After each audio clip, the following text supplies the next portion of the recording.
This video is part of a series helping you to revise for your GCSE Chemistry exams.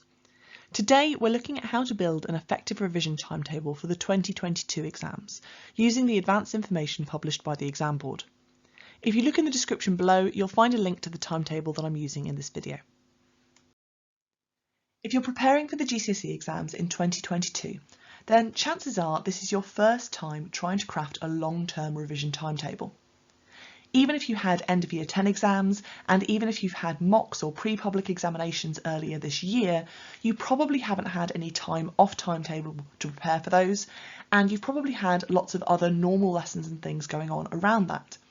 You also may not have taken those earlier exams quite as seriously as you're going to take these external exams because you knew that they weren't going to have such a big impact on your future. So you're now faced with trying to craft a revision timetable without really being sure what works for you. Now, when most people think of a timetable, they tend to think of something like this. It tends to have hour-long slots with a specific subject, and you just sort of turn up and you try to do something vaguely useful that links to that topic until the allocated time is over. Now, this can be really effective, particularly if you end up with study leave after May half term, where you're allowed to stay home if you don't have an exam, and you have big chunks of time that you need to sort of pin down what you're going to be doing. But there are some pitfalls in this kind of timetable, particularly if you're trying to make it work from this time of year, when you still have normal lessons and you're still probably being given homeworks and revision tasks and things to do in between lessons.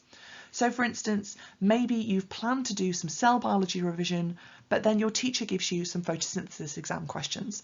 And that's a really useful use of your time, but it's not what you've got on the plan. Or maybe just life gets in the way a bit and you miss a bus and you're late home and so you can't start revising at 4 when you planned to. Or maybe some other opportunities come up that you didn't know about when you were making that revision timetable. Or it could also just be things like hobbies getting in the way. It's too early in the year for you to be giving up everything else, but if you've had a rehearsal or training, then that can just get in the way of you being able to stick to this plan. And the problem is that if you're like me, you might find that once you've missed out part of the plan a few times, you start thinking that the whole thing is ruined and there's no point in it at all, and I should just throw away the timetable.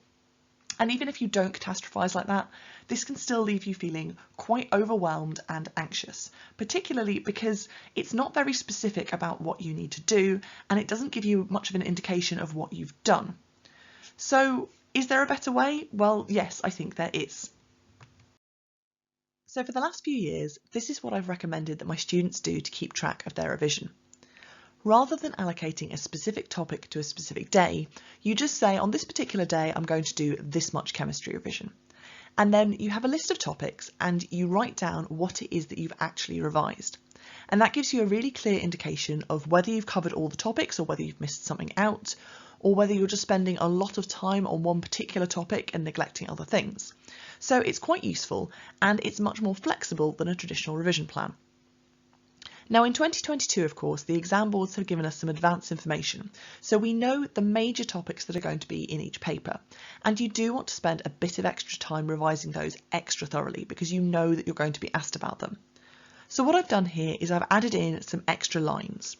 So for instance, we know that chemical bonding is going to be a major topic for the higher paper of GCSE Chemistry. So therefore it's got twice as many revision slots compared to something like the model of the atom or the transition metals, which isn't specifically listed in that advanced information. Now the thing is, those topics can still come up as low tariff questions. What that means is that you're not going to get a 6 marker just on that one thing, but it could still come up as 1 and 2 mark questions. And of course, those 1 and 2 marks are all going to add up. So you do still need to be revising those topics. I've also added in a line for each one of the required practicals that has been named as being specifically on each paper. Now there are some topics that are ruled out completely, but to be honest, for GCSE Chemistry, these are very few and far between. But if there is a topic that's ruled out, then I've left it on the revision plan, but I've greyed it out and crossed it out. So that way you know when you're looking through your revision guide, oh actually I shouldn't be revising this one at all. You'll notice along the top of the plan, I've put a variety of different revision strategies that you might want to use. Now you might find that you already have one particular strategy that works really well for you, and so you don't particularly want to use this, but I would recommend that however you're choosing to revise, you always start by looking at the specification. As much as textbooks and YouTube channels are going to try to give you this information, you want to know exactly what the exam board have said you need to know.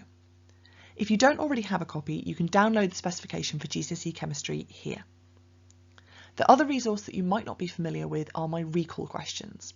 So basically, these are questions that I wrote to test whether you've actually memorised the facts that are in the specification. And you can find them at this address or by clicking the link. And then obviously you can change the 1 to a 2 and a 3 and all the way up to 10 to find them for all of the different topics. Now, the way that you're going to use this plan is that each box represents 20 minutes, because that's a good length of time for you to be able to focus for before you maybe need a change of scenery or a little walk around or a drink.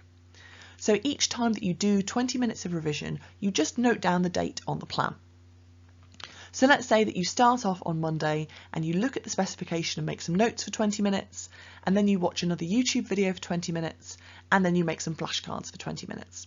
So that's 4 boxes filled in. And then the next day you look at the specification for the periodic table and you make some flashcards, and this time you go and use a revision app. And then the next time that you come to do some chemistry revision, you look at the properties of the transition metals. Now, the next time that you come back to chemistry revision, you're going to realise that actually you focused a lot on Unit 1 and you haven't even started looking at Unit 2 or Unit 3 or the other ones that are in Paper 1. So just by looking at this, you've got a really clear visual cue that actually it's time to move on and do some stuff on some other topics. Because really, these ones down here are these major topics and you want to make sure that you've thoroughly revised them. So you can see how this plan can really help you to keep track of what you've covered and what you haven't. Thank you very much for watching, and I hope you found that a useful suggestion for how to structure your revision for GCSE Chemistry. Don't forget to download the timetable from the link below, and if you did find this useful, don't forget to like and subscribe for more GCSE Chemistry videos coming soon.